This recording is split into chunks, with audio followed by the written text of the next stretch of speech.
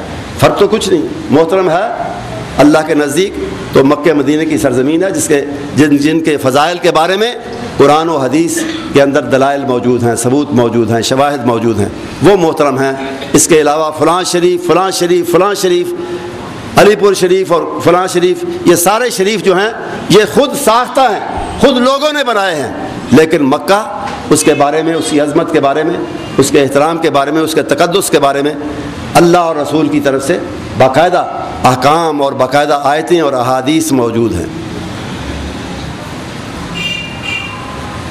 آپ نے حج کے موقع پہ فرمایا تھا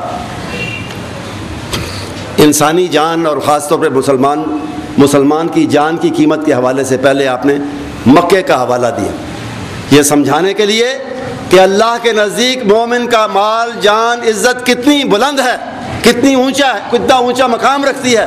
آپ نے مکے ہی کی مثال دی، آپ نے لوگوں سے پوچھا، یہ آپ کا ایک سمجھانے کا طریقہ تھا کہ اصل بات کرنے سے پہلے سوال کرتے تھے بعض اوقات، تو آپ نے دونوں لوگوں سے پوچھا کہ آج یہ حج کے دن کے بارے میں آپ نے پوچھا کہ آج کون سا دن ہے؟ سب کو پتہ ہے کہ حج کا دن ہے، یوم عرفہ ہے، لیکن صحابہ نے کہا کہ ہم نے ہمارے ذہن میں یہ بات ہے شاید آپ اس دن کا نام کو اور رکھنا چاہتے ہیں، اس لیے ہم نے کہا کہ اللہ و رسول عالم، ہم تو پوچھنے والے ہیں، جاننے والے تو اللہ نے، جاننے والا تو اللہ نے آپ کو بنایا ہے، تو آپ ہمیں بتائیں کہ کون سا دن ہے۔ آپ نے فرمایا الیس یوم عرفہ، کیا یہ عرفے کا دن نہیں؟ کیا یہ حج کا دن نہیں؟ ہم نے کہا، صحابہ کہتے ہیں، ہم نے کہا بلا بلا یا رسول اللہ، ہاں اللہ کے رسول واقعی عرفے کا دن ہے۔ پھر آپ نے پوچھا کہ ایو شہر ھذا، یہ مہینہ کون سا ہے؟